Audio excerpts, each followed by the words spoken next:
Ok, soyez bénis dans le beau nom de notre Seigneur Jésus-Christ. Et ça fait bien longtemps que je ne suis pas en ligne avec vous parce que j'étais très occupé, très occupé par l'œuvre de Dieu. J'étais au Luxembourg. Après au Luxembourg, c'était la Suisse et je suis revenu de la Suisse ce soir. Et je suis déjà chez moi pour redémarrer ces émissions. Une émission tout à fait particulière qui touche les problèmes de l'Assomption. On parle de l'Assomption de Marie, qui est appelée Dormition dans la tradition orientale, qui est la croyance religieuse orthodoxe et catholique selon laquelle la Vierge Marie, mère de Jésus, n'est pas morte comme tout un chacun, mais est entrée directement dans la gloire de Dieu, ce qu'on traduirait communément par monter au ciel, que Marie est montée au ciel. Donc, aujourd'hui, nous avons pour guide la Bible, qui est effectivement les Saintes Écritures, la parole de Dieu, qui nous enseigne, qui nous révèle tout ce qui est écrit. Et la Bible déclare que tout ce qui a été écrit l'a été pour notre instruction. Partagez la vidéo pendant ce temps. Je dis bien de partager, bien sûr, la vidéo. Le thème est très important pour moi parce que beaucoup parmi vous ont fêté l'Assomption et bien sûr, les cellules ont enregistré, vos cellules ont enregistré l'information depuis le ventre de votre maman. Vos enfants aussi sont nés avec cette information. Et si cela n'a pas été déprogrammé, ça continue. Ça veut dire qu'un mensonge de Satan, moi j'appelle ça mensonge parce que ça n'existe pas. Nous allons découvrir tout ça dans la Bible tout à l'heure. Et nous allons vérifier, bibliquement parlant, si ce que disent ces deux religions, c'est la vérité ou c'est le mensonge. Alors, partagez la vidéo en écoutant. Nous allons écouter un bout de musique qui vient tout droit du ciel. Je dis bien, ça vient tout droit du ciel. Un bout de musique. Si c'est pas, donc cette musique nous vient tout droit du ciel, si elle n'est pas protégée, parce que nous prenons bien sûr la musique sur YouTube, et si elle est protégée, ça veut dire qu'elle ne passera pas. YouTube risque de bloquer.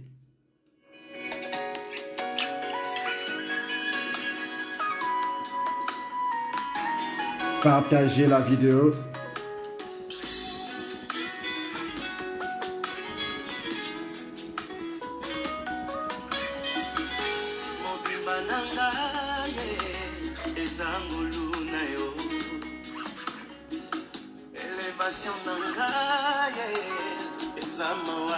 Partagez, partagez. Nous sommes au commencement, dès les débuts de notre émission.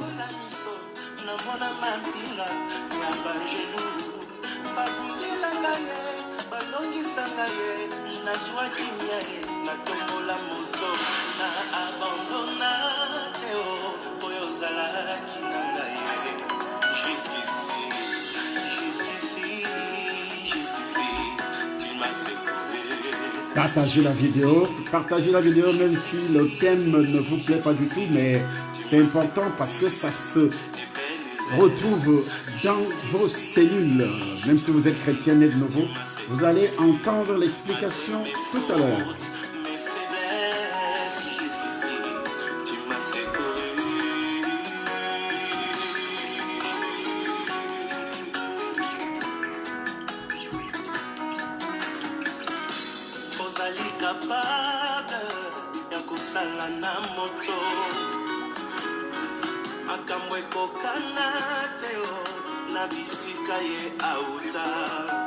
Partagez, partagez, partagez.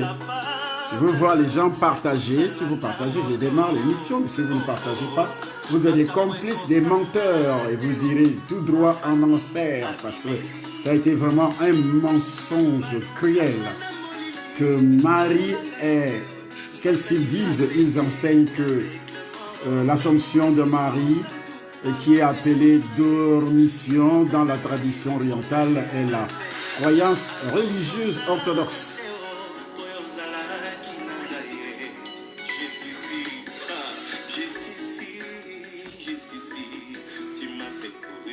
Alors jusqu'ici, Dieu t'a toujours secouru, tu dois travailler pour lui en évangélisant, bien sûr. Si tu n'évangélises pas, tu ne fais rien pour lui, alors lui aussi ne fera du tout, il ne fera pas du tout quelque chose pour toi. Toutes tes prières vont rester non exaucées parce que tu n'évangélises pas du tout. Et c'est pourquoi beaucoup de chrétiens aujourd'hui ont des problèmes sérieux dans leur vie. Et évangéliser, c'est partager la vidéo, même si on vous bloque. Parce qu'il y a une politique sur Facebook, lorsque vous partagez beaucoup, on vous bloque. Créez d'autres comptes comme le font les païens. Les païens, pour réussir, ils créent beaucoup de comptes. Je suivais une manifestation des Ivoiriens tout à l'heure dans la ville de Paris sur Facebook. Ils disaient à ses amis d'ouvrir d'autres comptes parce qu'ils ont créé beaucoup de comptes. C'était sur Internet, ils ont créé beaucoup de comptes. Et pendant que Facebook bloque d'autres et vous ouvrez les autres. Vous voyez comment ça marche chez les païens. Et vous savez que ces instruments, ces réseaux sociaux ne sont pas du tout favorables à l'évangile. C'est pourquoi nous avons besoin des moyens très importants pour avoir nos propres réseaux comme Facebook. Les chrétiens doivent avoir leurs propres réseaux comme les Facebook, comme les YouTube, tout ça, appartenant aux chrétiens, c'est important. On peut aller quand même évangéliser dans les réseaux païens comme Facebook et les autres. On peut aller évangéliser là-bas, mais nous avons d'abord nos réseaux propres à nous. Mais quand tu vas dire ça, mais ça demande beaucoup d'argent. Beaucoup d'argent pour créer également des réseaux, des applications. Ça demande beaucoup d'argent. Tu vas dire à un chrétien, donne l'argent, il te dira que imitez Jésus parce que Jésus était pauvre. Imitez-le parce que si vous faites ça, vous ne serez pas, vous n'imitez pas Jésus parce que Jésus était comment? Était humble. Ils appellent la pauvreté l'humilité. Les chrétiens d'aujourd'hui appellent la pauvreté l'humilité. Or, la Bible déclare que Jésus s'est fait pauvre pour nous enrichir. Alors, si toi, tu prends la pauvreté comme l'humilité, je ne pense pas que tu es sur le droit chemin. Alors, quel est donc le thème central que nous développons aujourd'hui, parce que d'autres thèmes vont venir après. Partagez quand même la vidéo et nous sommes là pour ça. Donc l'ascension de Marie qui est appelée dormition dans la tradition orientale et aussi la croyance religieuse orthodoxe et catholique selon laquelle donc la Vierge Marie, mère de Jésus, n'est pas morte comme tout un chacun, mais elle est entrée directement dans la gloire de Dieu, ce qu'on traduirait communément par monter au ciel chez les catholiques et l'Église orthodoxe. C'est leur croyance, donc partagez la vidéo parce que nous allons déprogrammer tout ce mensonge dans vos cellules. Et beaucoup de gens, avant de se convertir, ont cru à ce genre de mensonge et même si vous aviez renoncé, vous aviez demandé pardon, mais sachez que vos cellules avaient déjà enregistré et que l'information se trouverait dans vos cellules. Quand les enfants vont naître, ils seront des païens et vous-même aussi, c'est une malédiction. Parce que lorsque vous croyez à un mensonge, et le diable est très fort dans le mensonge, dans les calomnies, il envoie par les réseaux sociaux, dans toutes les mauvaises informations, en passant bien sûr par les réseaux sociaux, par les religions, en passant par les cercles mystiques, par des sectes pernicieuses. Il envoie ce genre de choses pour salir les cellules des uns et des autres. Voilà ce qui se passe donc dans le monde d'où nous vivons aujourd'hui. Dans le livre de 1 Corinthiens au chapitre 15, nous allons vérifier toutes ces allégations parce que l'apôtre Paul est revenu là-dessus sur les problèmes de résurrection.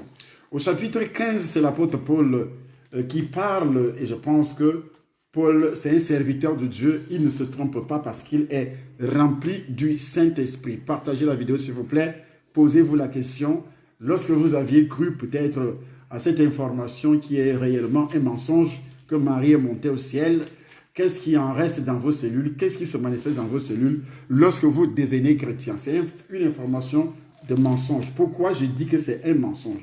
Voyons ce qui est écrit ici dans le livre de 1 Corinthiens, au chapitre 15. Donc, Ici, le chapitre 15 nous parle de la restauration, de ce qu'on appelle la restauration, les événements à venir, les résurrections, les différentes résurrections qui auront lieu dans le monde.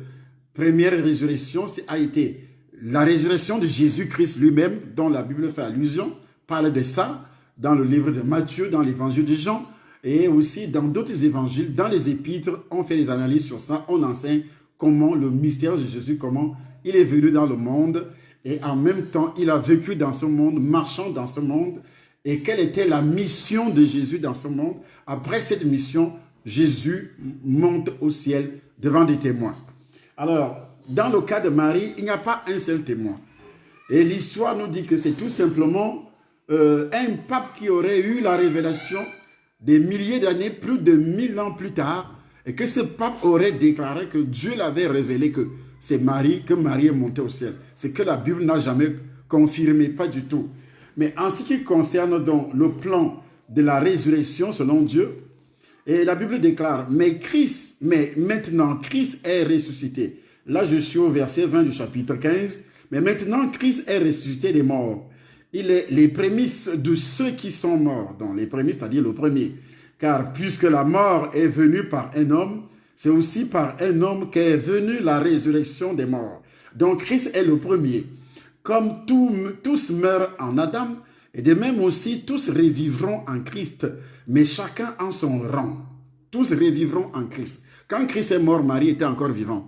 Et Marie est devenue une brebis de Christ, son propre fils. Je dis une brebis née de nouveau dans l'église primitive. Je vais vous le prouver par la parole de Dieu. Dans le livre des Actes des Apôtres, chapitre 1er. Et comme tous meurent en Adam, de même aussi tous revivront en Christ, mais chacun en son rang. Christ comme prémisse, c'est-à-dire le premier, puis ceux qui appartiennent à Christ,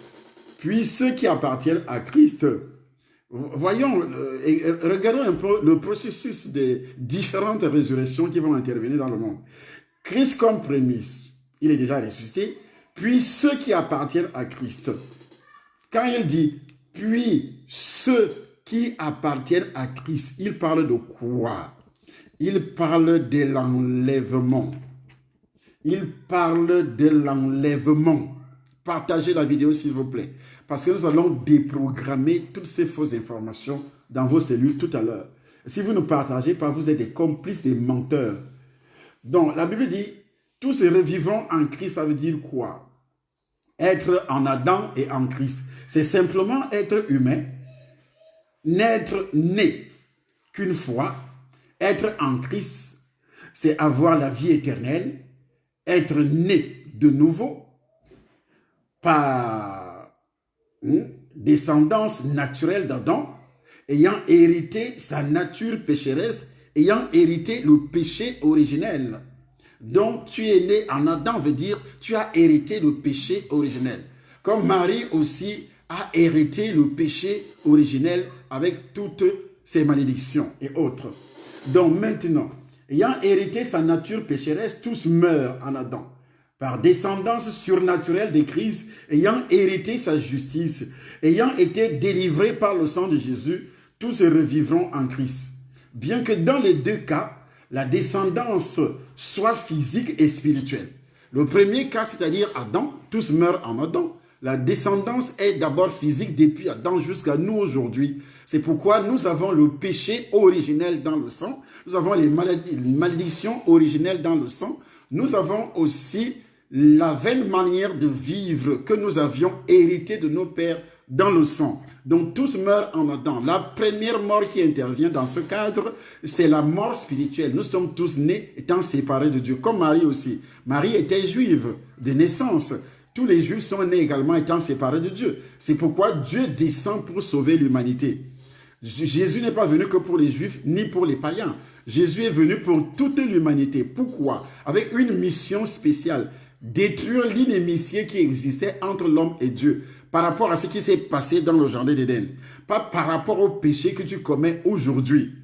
Donc, ici, tous meurent en Adam. Il fait allusion au péché originel.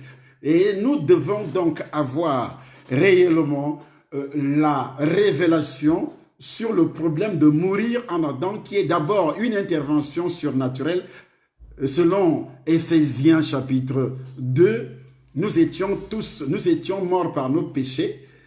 Nous étions morts, Éphésiens chapitre 2, à partir du premier verset. Vous pouvez lire cela dans votre Bible. Nous étions morts par nos péchés et par nos actes, par nos offenses, dit la parole de Dieu. Et nous tous aussi, nous étions du nombre. Comme dit l'apôtre Paul, il était aussi du nombre. Étant juif, Marie aussi était du nombre. C'est le Fils Jésus qui apporte la vie surnaturelle à toute l'humanité. C'est lui qui croit au Fils, dit la lettre de Jean, l'évangile de Jean, chapitre 13, au chapitre 3, pardon, verset 36, l'évangile de Jean, verset 36, chapitre 3, dit ceci: c'est lui qui croit au Fils à la vie éternelle, c'est lui qui ne croit point, la colère de Dieu demeure sur lui. Donc après la résurrection de Jésus, il n'y a plus eu de résurrection. Et personne ne peut monter au ciel avec le corps que nous portons. Personne. Car on ne peut pas entrer au ciel avec ce corps-ci. Le sang et la chair ne peuvent jamais hériter le ciel. Le ciel. Donc, nous continuons. Mais chacun en son rang, Christ comme prémisse, plus ceux qui appartiennent à Christ lors de son avènement. Dans le plan de la résurrection, Christ constitue donc les prémices, c'est-à-dire il est le premier. Et ceux qui appartiennent à Christ lors de l'enlèvement. Qu'est-ce que ça veut dire? Ceci constitue la récolte, contrairement à la moisson des céréales. Cependant, celle de la résurrection est très éloignée dans le temps des prémices. Jésus est ressuscité. Et ça fait 2000 ans aujourd'hui que le gars est ressuscité. Mais tous ceux qui continuent à croire, il y a ceux qui meurent en Christ, vous voyez, et lui-même en a fait écho. Nous ne savons pas, en fait, nous ne savons pas quand l'intervention de Christ va se manifester en ce qui concerne l'enlèvement. Parce que dans le livre de Matthieu, lui-même le dit déjà, Matthieu chapitre 24, que personne ne le sait. Et aussi dans le livre de 1 Thessaloniciens, au chapitre 4, à partir du verset 16, précise que les morts en Christ ressusciteront premièrement. Et nous les vivants, au son de la trompette, à la voix d'un archange, le Seigneur Jésus descendra du ciel. Et les morts en Christ ressusciteront premièrement. Et nous les vivants qui seront restés, on sera enlevés. Donc transformés d'abord. Il faut que ton corps soit transformé. Si ton corps n'est pas transformé, tu ne peux pas être enlevé. Et qu'est-ce qui amène cette transformation? C'est seulement le Saint-Esprit de Dieu qui habite dans ton corps. C'est pourquoi la Bible déclare de ne pas éteindre le Saint-Esprit. Parce que tu peux être surpris un jour, tu éteins le Saint-Esprit. Parce que le diable fait tout et tu vas utiliser tout le monde, que ce soit dans ta maison, il va utiliser les enfants, ta femme ou bien ton mari. Il va utiliser les copains, les copines si vous êtes dans une église, tes amis dans une église. Il va utiliser tout le monde, que ce soit tes collègues de service, pour t'amener à dormir dans une colère. Et tout ceci, tu vas éteindre le Saint-Esprit et que tu ne parles. La Bible dit que si ça ne dépend que de nous, recherchons la paix. Si ça ne dépend que de nous, recherchons encore la paix. Mais combien de fois les gens vont se coucher avec la colère dans l'esprit, les gens vont se coucher avec les manifestations de ce qu'ils appellent, ce que le français appelle les sentiments négatifs. Ils vont se coucher avec ça dans leur esprit, dans leurs cellules, parce que les cellules enregistrent tout ça. Et tu nourris tes cellules avec des ressentiments, avec des manifestations de colère. Tu nourris tes cellules parce que tes cellules enregistrent tout ça. Donc, nous continuons. Les prémices selon... et la Bible dit, chacun en son rang. Le plus évident est que Christ reviendra comme les prémices parce que c'est lui que nous allons voir. C'est pourquoi la Bible dit, au son de la trompette, le Seigneur Jésus descendra du ciel. Il est déjà ressuscité, mais il va revenir. Il va venir chercher ceux qui croient maintenant. Ceux qui sont nés de nouveau. Il ne vient pas chercher ceux qui sont dans la religion. Non, ce n'est pas parce que tu appartiens à une religion. Si réellement, pendant que tu étais encore en vie, tu n'as jamais accepté Christ comme ton sauveur, tu n'as jamais confessé sa présence, c'est repentir de la présence du péché originel dans ton sang, dans tes cellules, dans ton esprit, et que tu es né, tu reconnais que tu es né étant séparé de Dieu. Étant séparé de Dieu, malgré les œuvres que tu fais du bien aux gens, tu es tellement gentil, ou bien tu achètes des habits. Il y a beaucoup d'associations qui ont été créées par X ou Y, disant que nous allons faire les œuvres. Mais les œuvres ne nous apportent pas le salut. Selon Éphésiens chapitre 2, à partir du verset 8, nous ne sommes pas sauvés parce qu'on a fait des œuvres. Il faut d'abord être sauvé et après tu commences à faire des œuvres. C'est ce que la Bible, qui est la parole de Dieu, enseigne. Mais le diable a effacé ça. Il nous présente d'autres choses, comme ce qui se passe effectivement dans les religions. Partagez la vidéo s'il vous plaît. Donc, la Bible parle de l'avènement. Des passages dans la Bible parlent de cette récolte. Ça sera une grande récolte. La récolte ne se fera pas toute en une fois, mais dans un certain ordre. La première résurrection a deux parties principales, dont la résurrection de Christ et celle des croyants. La résurrection des croyants, de ceux qui appartiennent à Christ. Vous voyez, de ceux qui appartiennent à Christ. Ceux qui sont nés de nouveau. Il n'y aura pas un troisième départ, que tu es resté. C'est ce départ-là, l'enlèvement, 1 Thessaloniciens chapitre 4, que nous attendons. Et il n'y a pas eu une autre entrée au ciel. Si quelqu'un te dit que Marie est montée au ciel, c'est faux. La Bible déclare, à part celui qui est descendu, Jésus lui-même dit, à part celui qui est descendu, personne n'est monté. C'est lui, quand il était sur la terre, à part celui qui est descendu, personne d'autre n'est monté. Et à part ceux qui meurent en Christ maintenant, leur corps, leurs cellules attendent quoi? Attendent la résurrection, la transformation du corps physique. Parce que j'enseigne tout ce temps-ci sur la présence de l'ADN dans tes cellules. L'ADN qui est dans tes cellules permettra au Saint-Esprit que tu sois identifié, même si tu as été enterré dans la fosse commune. Et nous avons également d'autres signes dans la Bible, selon Ézéchiel chapitre 37, qui nous révèle une histoire que le Saint-Esprit raconte par la bouche de son serviteur. Et il dit ceci, l'Esprit du Seigneur l'avait saisi, et le Seigneur lui dit, prophétise sur ces ossements desséchés. Les ossements, desséchés qui étaient répandus sur toute la vallée. Quand on dit ossements desséchés, ça veut dire quoi? Ça veut dire que quelqu'un est mort depuis longtemps. Et la chair, les ligaments et tout ce qui est comme nerfs ont disparu.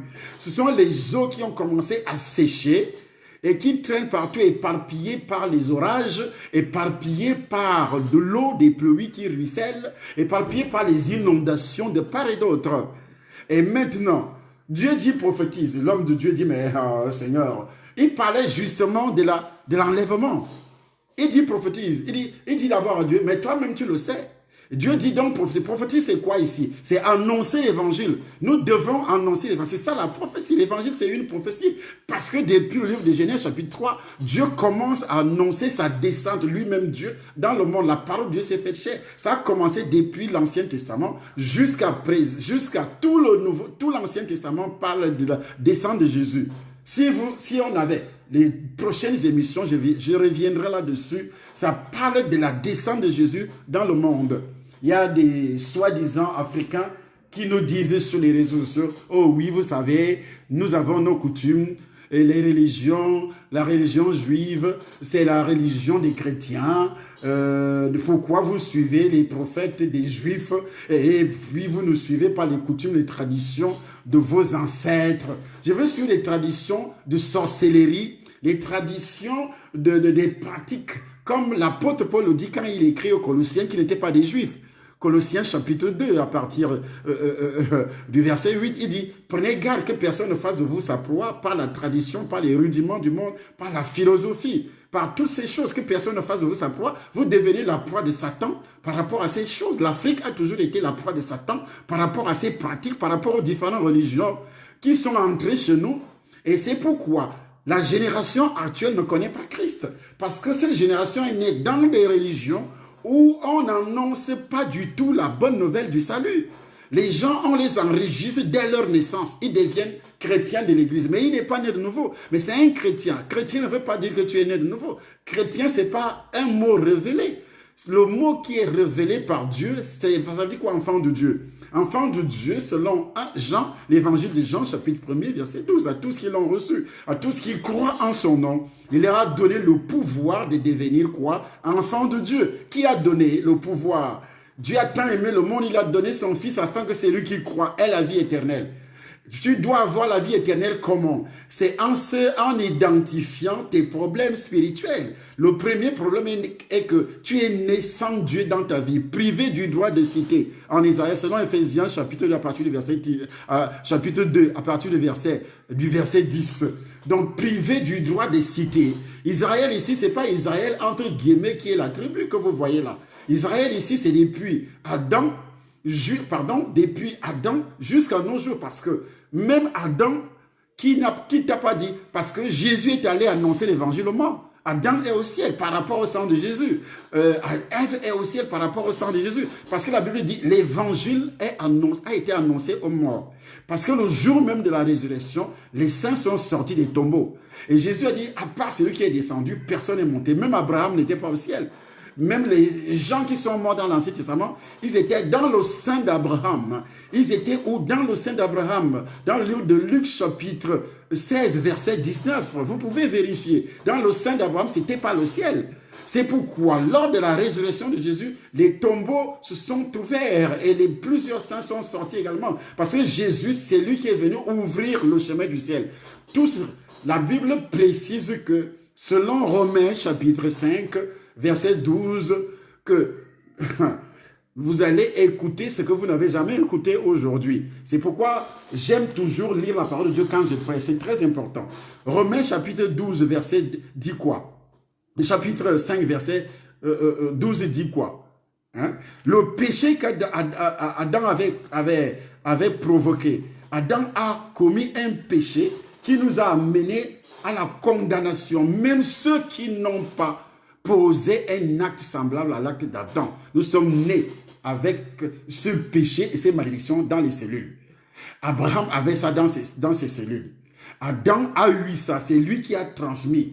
C'est lui qui est le transmetteur de ce péché, de ces malédictions. La séparation avec Dieu a commencé dans le jardin d'Éden.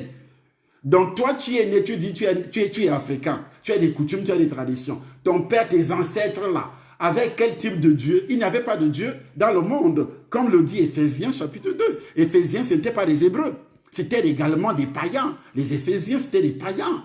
C'était des païens, ce n'était pas des Hébreux. Quand les gens viennent vous raconter des bêtises sur Facebook en disant oui, nous avons nos coutumes, chacun a son prophète, et il y a celui là-bas qui c'est l'Ivoirien qui se dit prophète, sauveur là, si c'est Kakou Philippe, c'est moi le sauveur. Ayant la malédiction adamique dans son sang, il peut sauver les gens avec quoi? Le sang de Kakou Philippe peut sauver quelqu'un? Peut sauver qui? Lui-même n'est pas d'abord sauvé. Son sang va sauver qui? C'est le sang de Jésus, comme le dit 1 Pierre chapitre 2, chapitre 1er, verset 18.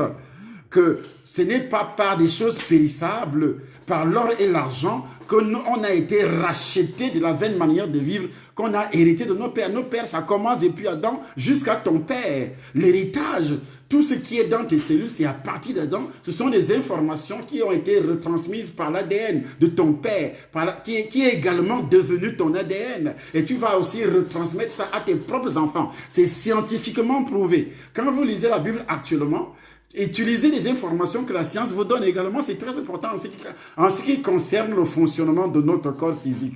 Parce que nous avons 3 parties dans notre corps. La première partie dans notre corps, c'est d'abord ton esprit, l'âme. L'âme est dans le sang. Et le sang, c'est quoi? Ce sont des cellules. Les informations qui sont dans tes cellules. Et c'est pourquoi la Bible précise que je désire que tu prospères et que tu sois en bonne santé, comme prospère l'état de ton âme.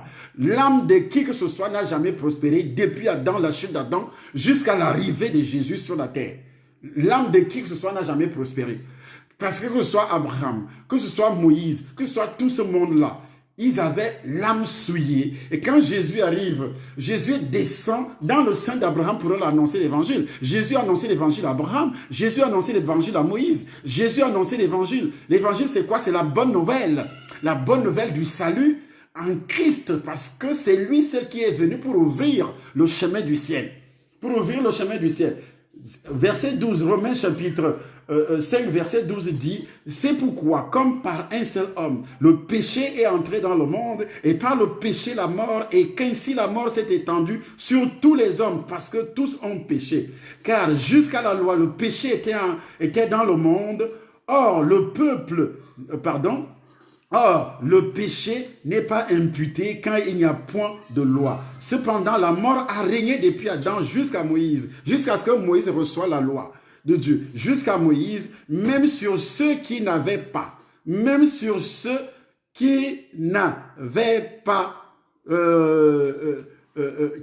commis la même transgression, ce qui est semblable, une transgression semblable à celle d'Adam, lequel est la figure de celui qui devait venir, c'est Jésus. Donc ici vous voyez, même sur ceux qui n'ont pas commis le même péché comme Adam. Est-ce que toi tu as mangé le fruit? Tu as vu Dieu un jour et que Dieu t'aurait demandé de ne pas manger le fruit, sinon tu vas mourir? Non, les malédictions que Dieu avait prononcées, Genèse chapitre 3, à partir du verset 16, sur la femme et sur l'homme également, nous naissons avec ces malédictions dans nos cellules et nous transmettons ces malédictions à nos propres enfants qui naissent.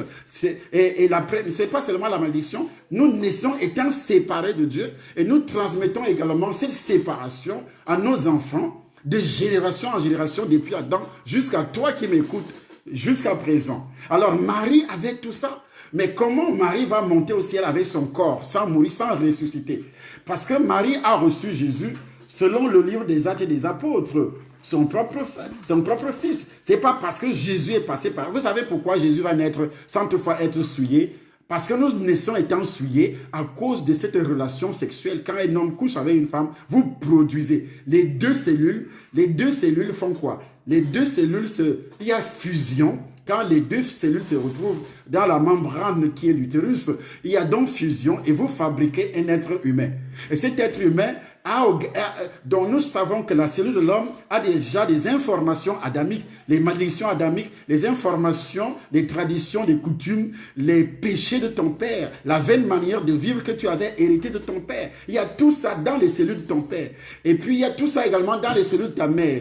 Et lorsque les deux cellules se retrouvent au niveau des rapports sexuels, quand il y a eu rapport sexuel, parce que Dieu avait créé la femme en mettant dans le bas-ventre de la femme un mécanisme de reproduction tout à fait naturel, qui n'a rien à voir avec lui depuis la création.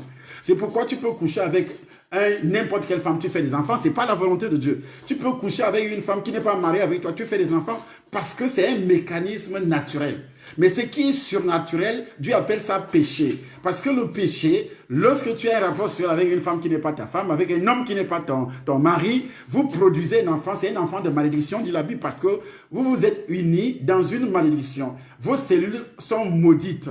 Porte la malédiction adamique d'abord et tous les péchés que tu as commis depuis ta naissance, tout ça, ça retrouve dans tes cellules. Et quand les deux cellules se retrouvent, toi et l'homme en question, vous fabriquez un enfant. L'ADN de la nouvelle cellule qui vient de naître, qui vient de fusionner, les deux cellules qui viennent de fusionner, alors les deux cellules ont l'ADN de chacun, l'ADN de la femme, l'ADN de l'homme, vous fabriquez un enfant et l'ADN transmet quoi? Toutes les informations qui sont dans la cellule de la femme et aussi dans la cellule de l'homme. Et comme ça, vous avez un enfant qui va commencer à grandir avec une agressivité. Quand cet enfant a besoin d'un jouet, il commence à pleurer. C'est pourquoi nous naissons en pleurant. Tu as déjà vu un enfant qui peut naître aujourd'hui, il commence à rire. Tu as déjà vu ça un jour? Non. Il commence par des pleurs. C'est la manifestation du péché adamique. C'est la manifestation des malédictions adamiques dans les cellules de cet enfant. Il a hérité ça. Est-ce que l'enfant a commis un péché? Non, il n'a pas commis un péché. Mais il a hérité ça. Il vient de sortir du ventre. Il a hérité ça de ses parents, de ses ancêtres, de la tribu, du pays où il vit. Et il est né étant séparé de Dieu. C'est pourquoi il pleure, étant séparé de Dieu. C'est pourquoi tu peux avorter, tu peux tuer dans le ventre, l'enfant tombe malade, il meurt, tout ça à cause de ses péchés. Il est déjà mort spirituellement, surnaturellement, parce que Dieu n'est pas dans sa vie. Son père n'est pas né de nouveau, sa mère n'est pas née de nouveau. Dans le cas d'espèce, donc en ce qui concerne Marie et Jésus ne prend pas cette malédiction. Pourquoi? Parce qu'il a été engendré par le Saint-Esprit. Ce n'est pas Joseph, comme les satanistes le disent. Ce n'est pas Joseph qui aurait eu un rapport sexuel avec Marie. pour avoir Jésus. Non, c'est le Saint-Esprit qui est entré dans la cellule. Parce que Dieu est Dieu. Il est entré, il a d'abord déprogrammé tout ce qui était dans la cellule de Marie. Il a d'abord déprogrammé qui était la seule cellule qui existait. Il n'y avait pas la cellule de Joseph dans l'utérus de Marie. Il n'y avait que le Saint-Esprit. Donc, il y a eu fusion entre le Saint-Esprit et la cellule de Marie. Et Dieu a déprogrammé tout ce qui était nocif dans cette cellule. Dans cette cellule, c'est pourquoi les enfants qui vont naître après Jésus auront les mêmes malédictions. Auront les mêmes malédictions parce que c'est la cellule là où Jésus entre, qui entre en fusion avec le Saint-Esprit. C'est pourquoi Jésus est Dieu. Parce qu'il n'y a pas eu une cellule mâle pour créer Jésus. Il n'y a eu que le Saint-Esprit pour créer, pas pour créer la chair de Jésus. C'est pourquoi la chair de Jésus va naître étant pure. Pas avec le péché originel, pas avec le péché personnel. Jésus n'a jamais commis un péché. Parce que ses cellules étaient tellement claires, étaient tellement propres. Son ADN. Et donc, il ne pouvait pas commettre un péché parce qu'il était exempt de tout ce que je suis en train de donner des analyses aujourd'hui. Donc, après la naissance de Jésus, il n'y a plus eu un enfant qui était comme Jésus venant de Marie. Or, Marie a eu d'autres enfants. Si vous lisez la Bible, Marie a eu d'autres enfants. Mais elle a eu d'autres enfants, ça veut dire quoi? Ça veut dire que ces enfants sont nés avec le péché originel. Mais comme ils ont cru, parce que d'autres sont devenus des apôtres de Jésus, de leurs propres frères. De leurs propres frères. Ils sont devenus. Marie elle-même est devenue aussi une servante de Dieu dans la première église créée par son propre fils qu'on appelle l'église primitive. Dans le livre des Actes des Apôtres, au chapitre 1er. Donc, elle fut sauvée. Pourquoi son fils, Dieu va l'accorder la grâce? Ce n'est pas seulement la grâce de porter le sauveur, parce que quand on parle de la grâce de Marie, ça s'arrête qu'elle a porté le sauveur, elle a porté le sauveur. Mais ça n'a rien à voir. Mais la grâce de Marie s'étend sur des générations, parce que nous autres aussi, on a reçu la même grâce d'être sauvés. Au chapitre 1er, la Bible dit ceci. Alors ils retournèrent à Jérusalem, de la montagne appelée les Oliviers, qui était à une distance d'un chemin de sabbat. Je suis au verset 12, au chapitre 1er, au verset 12, au chapitre 1er, verset 12. Quand ils furent arrivés, ils montèrent dans la chambre haute où ils se tenaient d'ordinaire. C'était Pierre, Jean, Jacques, André, Philippe et Thomas, Barthélemy, Matthieu, Jacques, fils d'Alphée, Simon, le Zélote, et Jude, fils de Jacques, tous d'un commun accord persévéraient dans la prière avec les femmes et Marie, mère de Jésus. Avec précision, c'est le verset 14. Avec précision, mère de Jésus et avec les frères de Jésus. Avec les frères de Jésus. Donc Jésus a eu des frères après. En ce jour-là, Pierre se leva au milieu des frères. Le nombre de personnes réunies était d'environ 120. Il dit, hommes frères, il fallait que s'accomplisse ce que le Saint-Esprit dans l'Écriture annonce d'avance par la bouche de David au sujet de Judas, qui a été le guide de ceux qui ont saisi Jésus. Il était compté parmi nous et il avait part au ministère. Cet homme ayant acquis un champ avec le salaire du crime, est tombé, s'est rompu par le milieu du corps et toutes ses entrailles se sont répandues. La chose a été si connue de tous les habitants de Jérusalem que ce champ a été appelé dans leur langue Akeldéma, c'est-à-dire champ du sang. Or, il est écrit dans le livre des psaumes que sa demeure devienne déserte. Ce qui arrive à Jésus là, ce que les gens disent que oui, c'est pour les heureux. Je vous ai dit dès le départ que depuis Genèse, on ne fait que parler de Jésus. La Bible, c'est Jésus. Jésus est Dieu. Je n'ai pas honte de le dire. Jésus, c'est Dieu. Que sa demeure, ce qui est écrit dans le livre des psaumes. Pendant ce temps, Pierre est en train de parler. Jésus vient de monter au ciel. Il cite les psaumes. Pierre n'a jamais été dans une école biblique. C'était un pêcheur des poissons. Et qui lui donne ce pouvoir. Qui donne, c'est Jésus, parce que Jésus a fait un travail dans ses cellules. Un travail dans ses cellules. Jésus passe le temps de l'enseigner pendant 3 ans et demi. L'enseignement que les gens ne veulent pas obtenir aujourd'hui, Ils ne veulent même pas assister. Ils n'ont même pas de père spirituel pour qu'ils soient enseignés. Ce n'est même pas leur problème. Ils écoutent des prédications à gauche, à droite. Ils ne connaissent rien de la parole de Dieu. Rien, leurs cellules sont vides. Sont vraiment vides.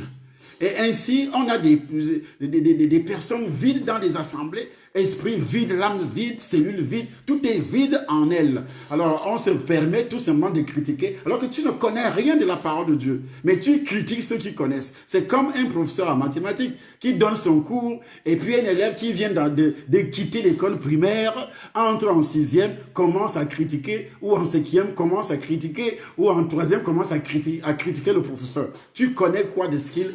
Donc, c'est inadmissible. Ce que nous voyons sur les réseaux sociaux, ils se permettent de dire des choses qui les condamnent et qui apportent la malédiction dans leur vie. Et Satan passe par là.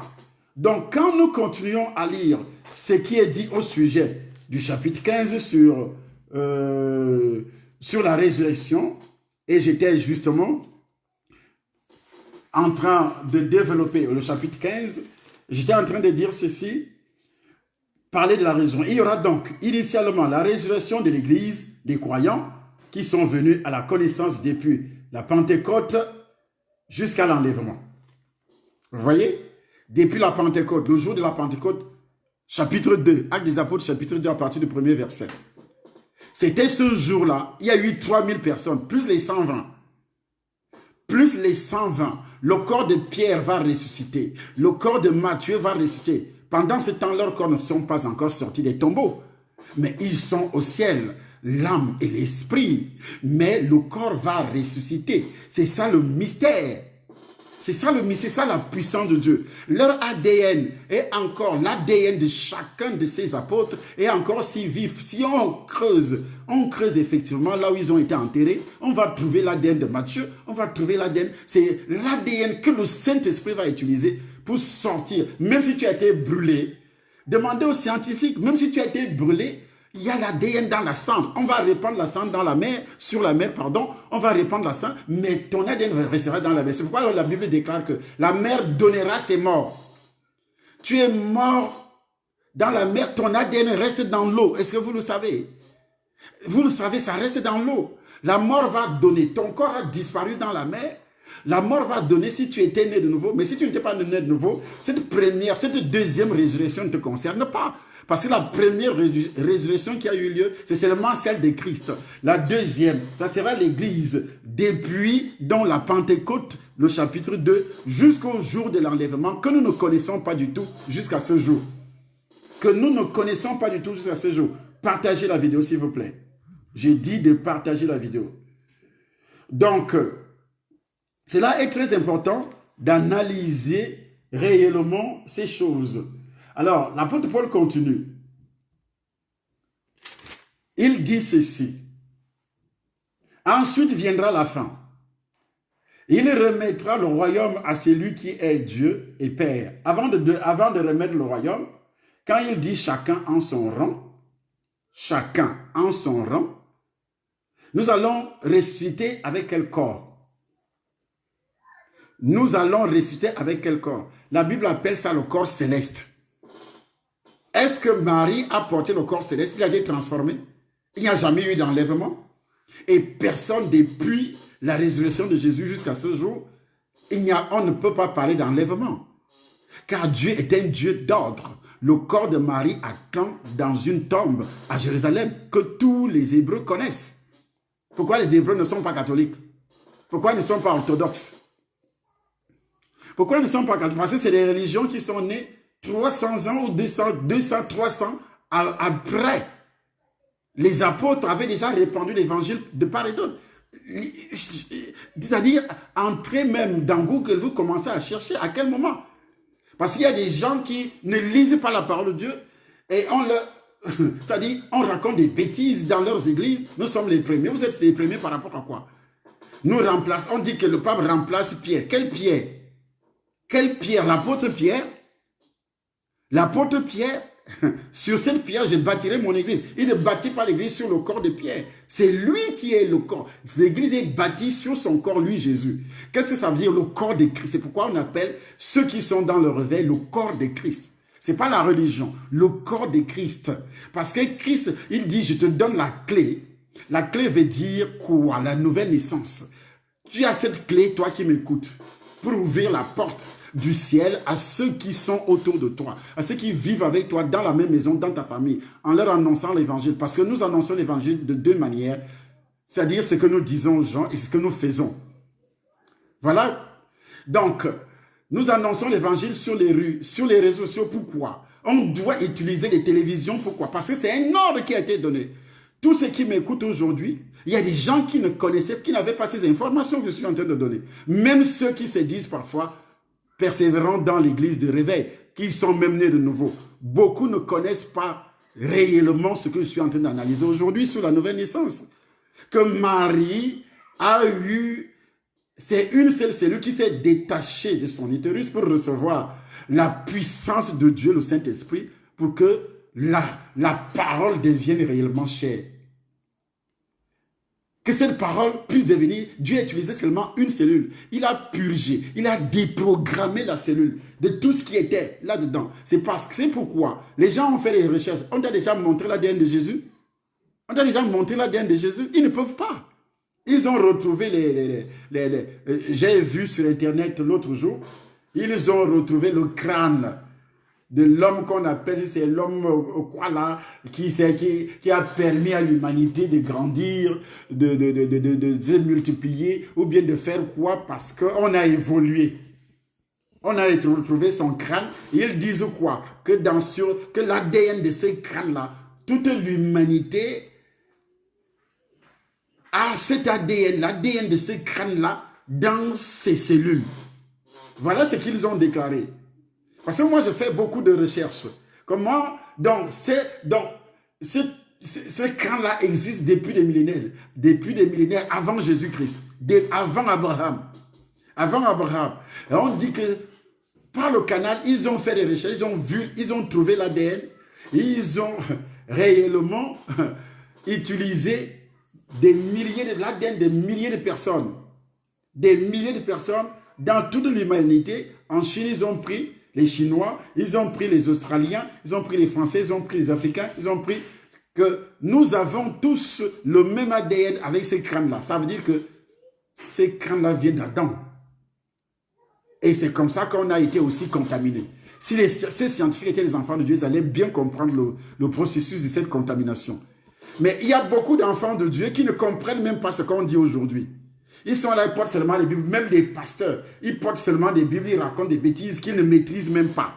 Des bêtises qu'ils réellement ils ne maîtrisent pas. J'appelle ça bêtise parce que si on lui demande réellement le processus de la venue, le mystère de la venue de Jésus dans le monde, comment cela s'est passé, il sera incapable d'expliquer exactement ce qui s'est passé comme je suis en train de le faire. Il va toujours parler des miracles parce que dans leur bouche aujourd'hui, c'est miracle, miracle, miracle, miracle, miracle, miracle le matin, miracle le soir, miracle. Il n'enseigne plus, il n'a même rien à enseigner. Et c'est comme ça que les gens sont vides. Les gens ont gardé, les chrétiens d'aujourd'hui ont gardé les anciennes informations dans leur ADN. Et c'est là que le Saint-Esprit, que leur esprit humain va puiser ces informations en passant par l'âme.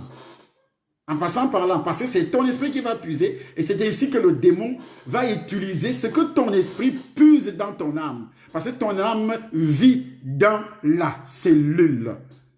Ainsi, le démon, comme l'esprit humain de chaque personne, est en contact direct avec l'âme, et quand l'âme a des informations nocives pour la vie, l'âme a des informations négatives, l'âme a des malédictions, l'âme a des envoûtements, que les 73 milliards de cellules ont enregistré, et c'est fini.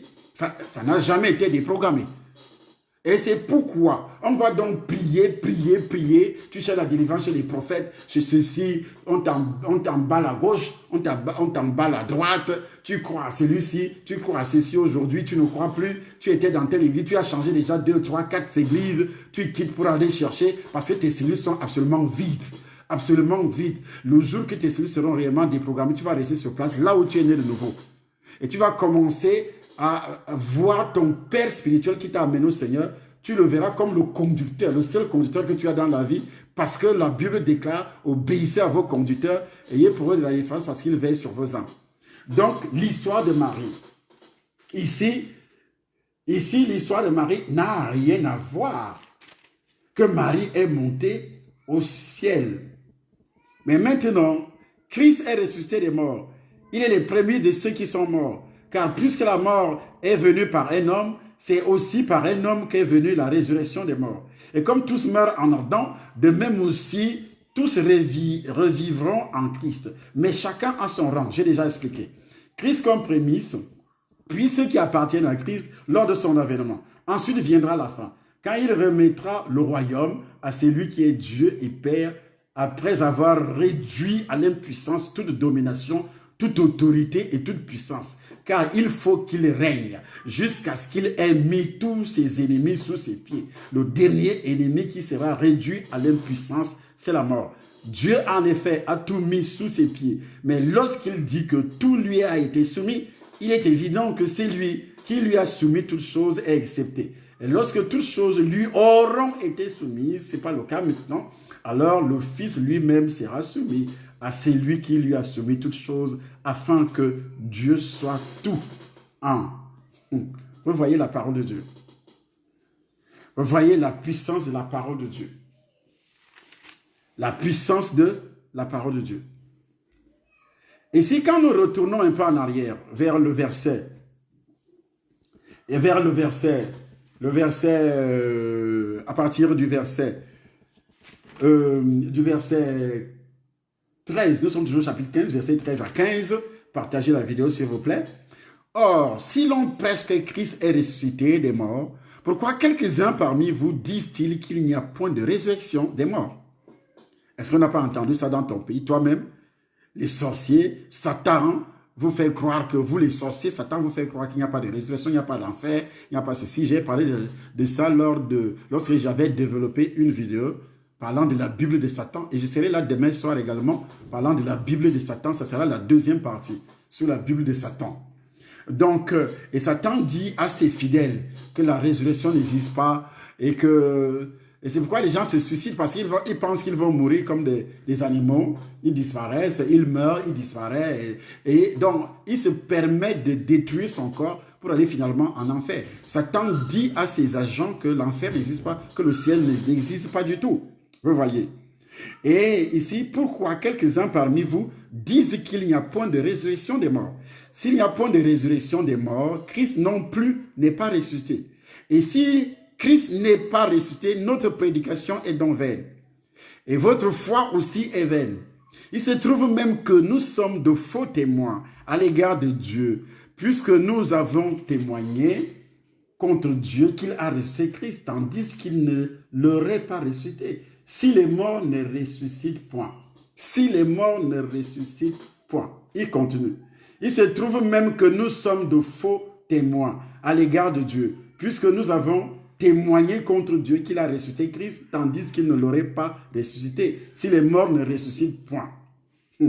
Car si les morts ne ressuscitent point, Christ non plus n'est pas ressuscité. Et si Christ n'est pas ressuscité, votre foi est vaine. Vous êtes encore dans vos péchés. Et par conséquent aussi, ceux qui sont morts en Christ sont perdus. En Christ, il précise, hein, si c'est dans cette vie seulement que nous espérons en Christ, nous sommes les plus malheureux des hommes. Si c'est pour le mariage que tu as reçu Jésus, tu es le plus malheureux. Si c'est pour l'argent, pour les richesses, que tu es dans une église, tu es l'homme ou la femme la plus malheureuse.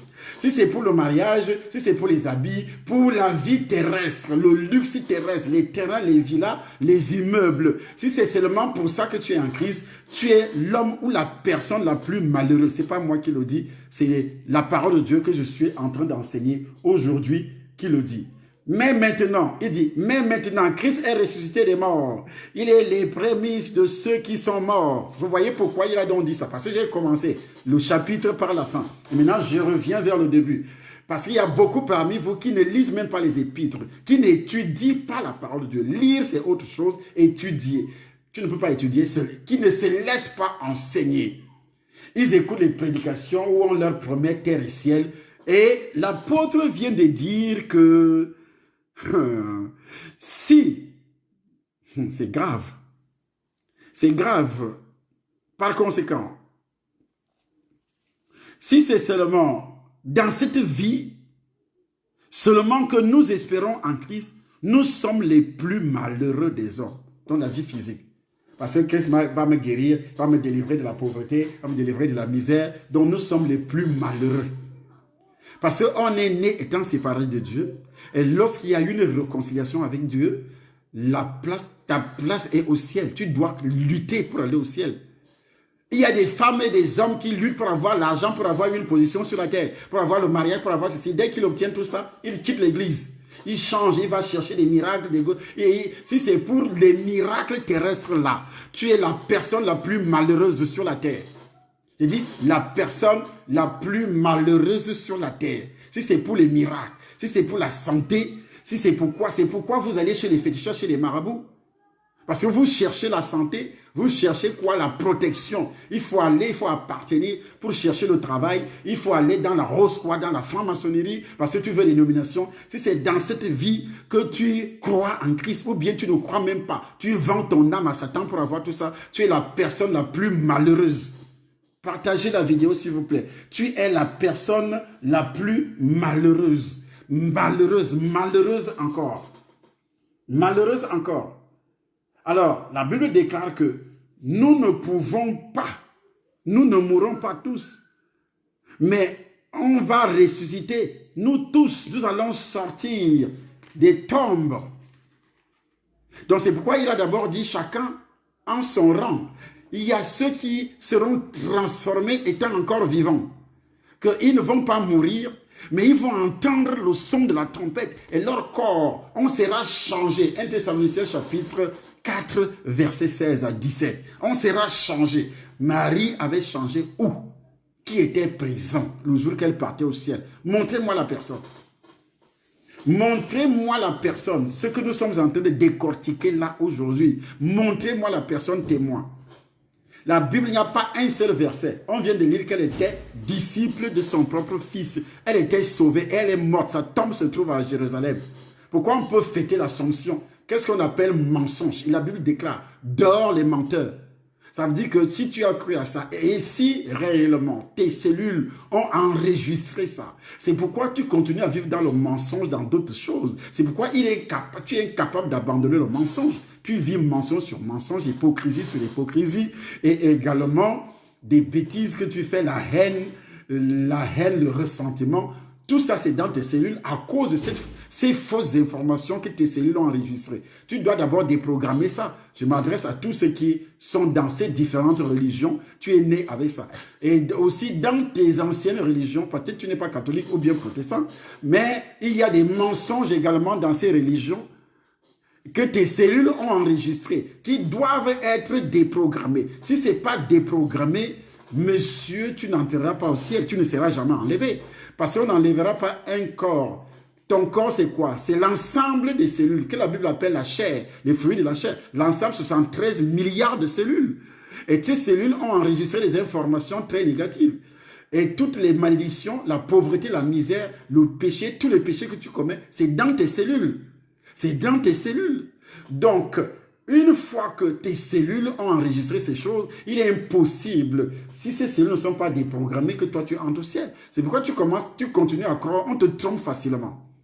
Il y a des soi-disant prophètes qui fabriquent des prophéties, on te trompe avec ça. Ce qui est vrai, tu es incapable de croire à ce qui est vrai. Quand tes cellules ont enregistré des mensonges, il est difficile que tu crois. Quelqu'un te dit même la vérité, tu vas toujours croire que c'est le mensonge. Et tu vas abandonner la vérité pour suivre le mensonge. Pour suivre le mensonge. Vous voyez comment réellement ce qui se passe dans le monde aujourd'hui, dans le corps de Christ, c'est ce qui se passe même dans le corps de Christ. Tu vois les gens, ils suivent n'importe qui. Même un gamin se met à prophétiser dans une église et il devient ton père spirituel, il devient ceci. Ceux-ci sont des prophètes avec des prophéties fabriquées à gauche, à droite, avec des esprits de divination. Ils disent qu'ils prient pour vous. Quand tu vas regarder, il va prier pour ton mariage. Son mariage même est en train de tomber par terre.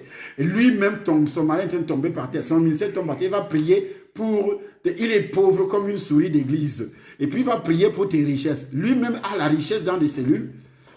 Qu'est-ce qu'il peut te donner? Il n'y a rien qu'il peut te donner. Qu'est-ce qu'il a dans les cellules? Il va t'imposer les mains, il va laisser son ADN sur ta tête, sur tes cellules, dans tes cellules qui vont enregistrer ça. C'est pourquoi tu vas continuer à vivre ces choses. Exactement. C'est ça le rôle de l'ADN, la transmission des informations.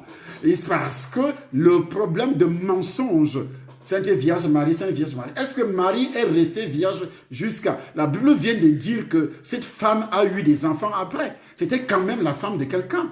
Et elle n'est pas restée vierge. Elle a été vierge lors de la conception, mais elle n'était plus vierge après l'accouchement de Jésus. Jésus est sorti.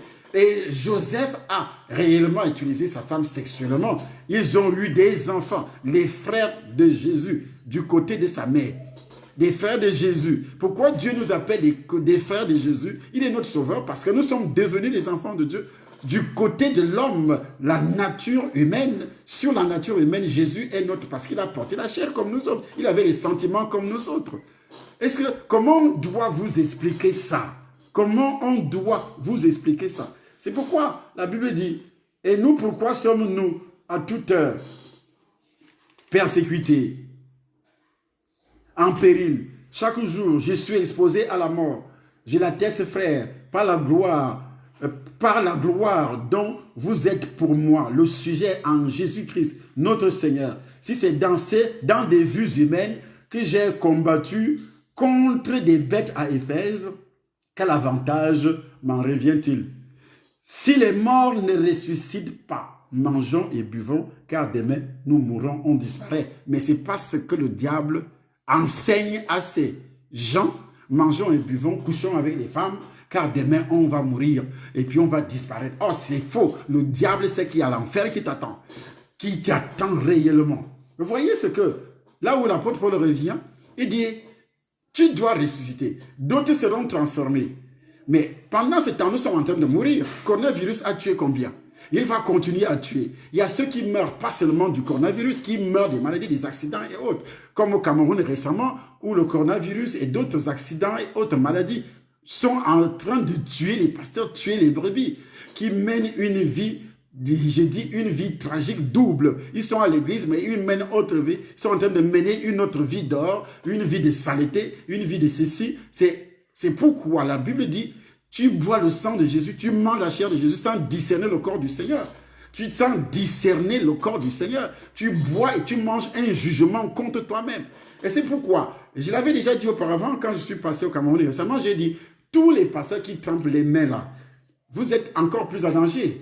Plus que quelqu'un qui commet le péché. Ce n'est pas que Dieu accepte le péché, mais il accepte un pécheur repentant, qui se répand, qui reconnaît son péché, qui prend la décision de l'abandonner. Mais toi, tu es entré dans la magie pour séduire les gens. Sache que tu vas mourir. Tu vas mourir physiquement. Dieu va te tuer. Il va te tuer. Tous les pasteurs, tous les prophètes qui ont la manie d'aller dans les ténèbres pour aller prendre les pouvoirs de divination. Ce n'est pas que ce qu'ils vous disent là est faux. Ils prophétisent sur les malades, ça se réalise. Tu sais qu'il a vu ça par quoi? Ce n'est pas toujours le Saint-Esprit. J'ai déjà expliqué ça au cours d'une émission. C'est les pouvoirs démoniaques. D'autres utilisent les pouvoirs démoniaques. Mais ceux-là vont mourir. Vont mourir parce que vous transmettez ce pouvoir démoniaque par l'imposition des mains. Et ces gens-là viennent nous déranger.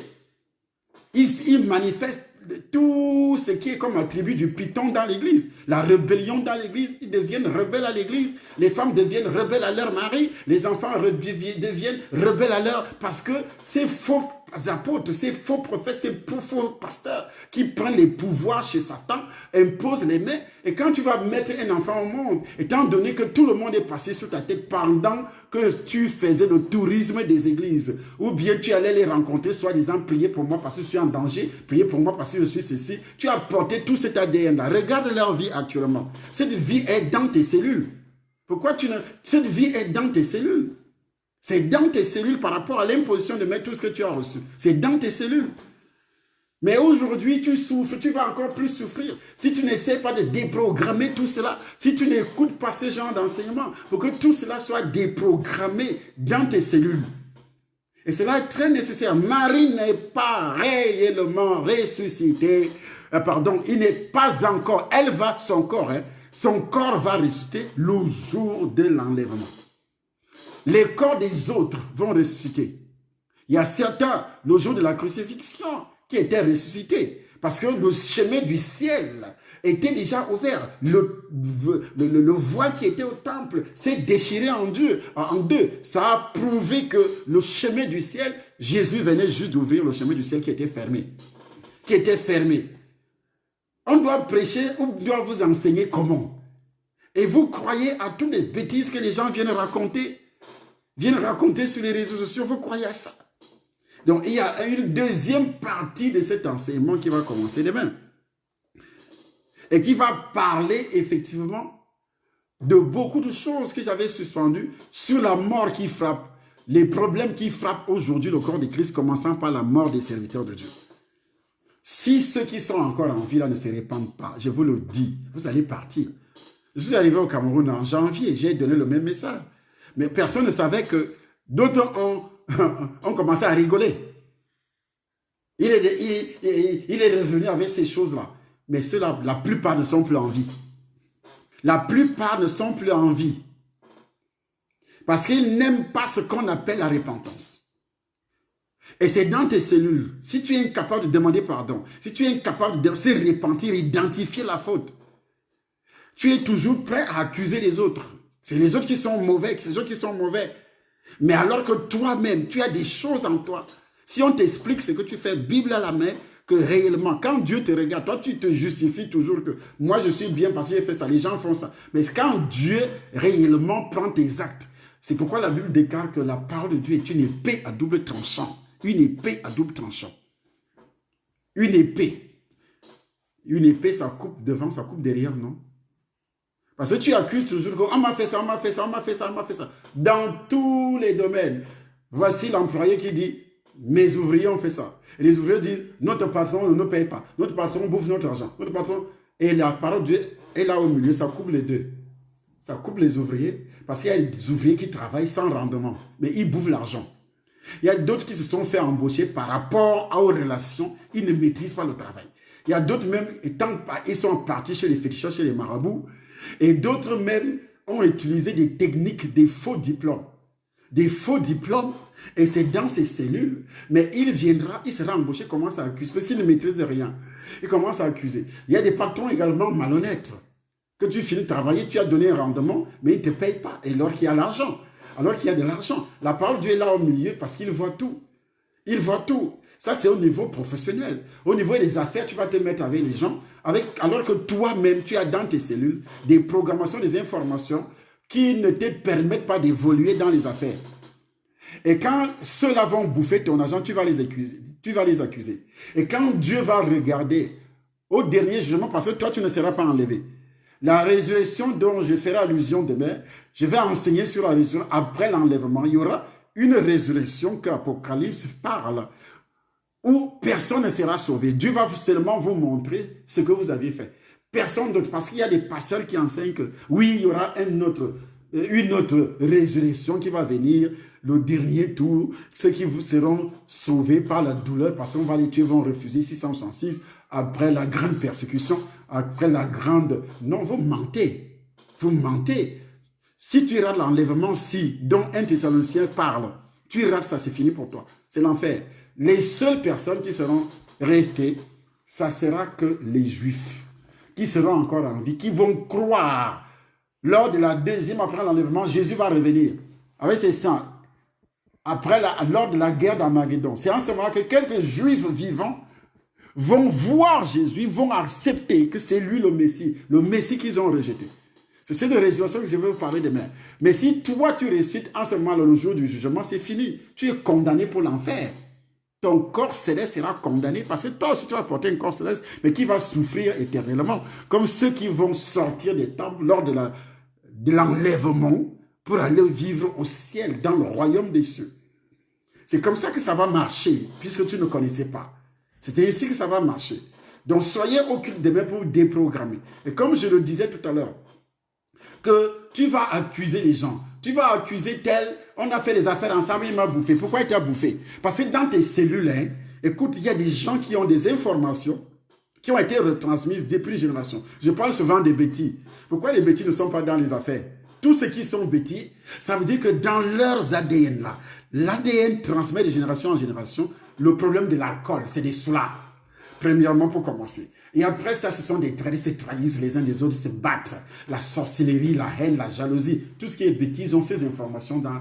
Donc, quand un bêtis a peur, prend, par exemple, est sur un poste, les autres ne le supportent pas du tout. Les autres font faire tout et tout pour le faire chuter. C'est-à-dire, on te nomme aujourd'hui, le président, comme je l'ai toujours dit, le président lui-même a été trahi par qui? Par les bêtis, ses propres frères. Et en plus, après ça, dès que toi tu es nommé, même dans ton village, c'est toi qui les nourris, c'est toi qui fais tout, c'est toi qui donnes l'argent, c'est toi qui fais salaire, tu envoies les enfants à l'école, tu fais ceci. Mais cela n'est pas suffisant. Mais seulement parce que c'est toi qui le fais. Pourquoi c'est toi qui le fais? On doit te tuer, on doit t'envoûter, on doit également détruire tout ce que tu fais. Jusqu'à ce qu'il t'envoûte, tu vas commettre des erreurs professionnelles jusqu'à ce que tu ailles en prison. Si tu ne vas pas en prison, également, ils vont faire quelque chose où tu meurs, où tu deviens bête, tu commences à boire de l'alcool jusqu'à taper sur ta femme, chasse les enfants, tu deviens bête, tu commences, ils vont mettre un amour sur les femmes, tu vas coucher avec toutes les femmes du Cameroun, de l'Afrique, et tout ton argent va disparaître de cette façon. C'est dans les cellules. Nous naissons avec ça dans nos cellules. Vous voyez? Et quelqu'un va te bouffer de l'argent, et tu vas commencer à dire que oui, on me bouffe toujours, je ne sais pas pourquoi ma vie est en dents de scie, et j'ai fait du bien aux gens, et puis les gens ne parviennent pas à rendre ce bien par le bien, ils rendent le bien par le mal. Donc, mais toi, tu ne sais pas que tu as tout ça dans les cellules. C'est des choses comme ça que je vais analyser. Tu as tout ça dans tes cellules. C'est dans tes cellules, c'est pourquoi l'esprit, le démon lit ça dans tes cellules. Les démons qui animent cette personne vont lire ça dans tes cellules. Et comme ils ont lu ça dans tes cellules, les gars te donnent exactement ce que tu as dans les cellules. Tu auras des frères, des sœurs qui sont bien placés, qui ne prendront jamais soin de toi. Tu vas même mettre des enfants au monde, hein, mais ils ne vont jamais s'occuper de toi. Toi, maman, toi, papa, ils vont même t'abandonner parce que tout cela est dans tes cellules. C'est dans tes cellules. Tu vas faire du bien aux gens. Les gens ne pourront jamais. Jamais, ce n'est même pas leur problème. Tu passes même, on te dit que tu as fait du bien. Tu as donné à manger à ce garçon-là qui est déjà bien. Il ne te regarde même pas. Parce que c'est dans tes cellules. C'est dans tes cellules. Tu vas faire des choses, tu voyages, tu aides les gens, tout ceci, personne. Tu entres dans un foyer, tu commences à accuser l'homme d'autrui. Ah, il me fait ceci, il ne fait pas ça. Alors que c'est dans tes cellules que ça se trouve. Au lieu de chercher ta propre délivrance d'abord, tu commences à fouiller dans tes cellules. Pourquoi mon mari se comporte comme ça? Pourquoi ma femme se comporte comme ça? C'est dans mes cellules que le démon lit les informations. Je suis né avec ça dans ma famille d'abord, avant d'accuser sa famille, avant que toi tu n'accuses la famille de ton mari ou bien de ta femme. Occupe-toi d'abord de tes cellules. Et lorsque tu vas t'occuper de tes cellules, et les esprits, que ce soit les esprits familiers, comme on les appelle, les esprits familiers, parce que la plupart des serviteurs de Dieu viennent sur les réseaux, ils ne font que parler des esprits familiers. Vous savez, les esprits familiers se nourrissent de quoi? Je vais traiter ça demain. Les esprits familiers, je parlais de demain matin. Je vais traiter ça parce que ce sera en direct demain matin. Je dois traiter ça, pas le soir, mais demain matin, ce sera en direct. Donc, des esprits familiers travaillent dans ce sens-là, que tu es marié avec un homme, l'esprit de ta famille. Puisqu'ils utilisent l'ADN, l'information se trouve dans l'ADN de ton mari. Ils informent donc les membres de la famille, parce que toi, madame, tu entres en contact sexuel avec ton mari, son ADN entre dans ton corps. Et comme tu as l'ADN de ton père, et les esprits de ta famille se nourrissent des informations qui sont dans l'ADN de ton père, qui est devenu ton ADN le jour de ta naissance. Ils se nourrissent de toutes ces informations. Ils vont donc transmettre aux esprits qui accompagnent également ton mari. Et parce que l'ADN de ton mari est déjà dans ton ADN. Il y a eu fusion lors du mariage. Lors du rapport sexuel, ce n'est pas seulement le mariage. Lors du rapport sexuel. Alors les informations, ils passent d'une information. Les esprits de cette famille passent des informations qui sont dans l'ADN de madame aux esprits de la famille de l'homme. Et les esprits de la famille de l'homme passent l'information qui est dans l'ADN de l'homme aux esprits de la famille de la femme. C'est comme ça que ça fonctionne, les esprits familiers. Et à partir de demain matin, nous allons déprogrammer cela. Ceux qui seront au Temple des Nations le matin. Dans la matinée, Temple des Nations, Paris ou Yaoundé, ça va chauffer. Ça va chauffer, c'est moi-même qui va parler. Et vous allez entendre sur ce que je viens d'analyser, faire une petite analyse sur comment les ADN sont utilisés par ces esprits que vous appelez les esprits familiers, commencent à chasser les esprits familiers. Alors que les informations restent dans les cellules, l'ADN continue à transmettre des informations aux esprits et puis tu commences à chercher une délivrance chez les prophètes, tu commences à chercher ceci chez les prophètes, mais ça servira à quoi? Ça ne servira à rien. À rien. Il y a des spécialistes dans la chose. Comme dans la science, il y a des spécialistes dans les problèmes de délivrance, il y a des spécialistes également. Que Dieu a donné, ce que Dieu m'a donné n'a pas donné aux autres. Et c'est pourquoi la plupart des serviteurs de Dieu qui ne veulent pas écouter les autres se heurtent donc parce qu'ils croient connaître. C'est dans leur ADN aussi ces informations d'orgueil. Ils croient connaître. Au lieu de s'approcher pour apprendre, ils vont m'entendre parler sur les réseaux sociaux, ils commencent à copier, à prendre des notes, tout simplement, ça s'arrête là. Vous pensez que tout est dit sur les réseaux, formez-vous, soyez humbles. Soyez humbles, tout n'est pas dit sur les réseaux sociaux. Jésus disait, parlant en public, il se retirait avec. Pourquoi tu ne peux pas être humble pour dire que je ne connais pas? Est-ce que tu peux me montrer? Moi aussi, je le fais souvent. Quand je rencontre les serviteurs de Dieu, je dis, je t'avais écouté l'autre jour. Est-ce que tu peux bien m'expliquer, m'enseigner ça?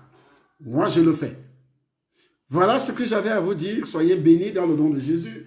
Attendez cette intervention dans la matinée. Et demain, ça sera un peu tôt.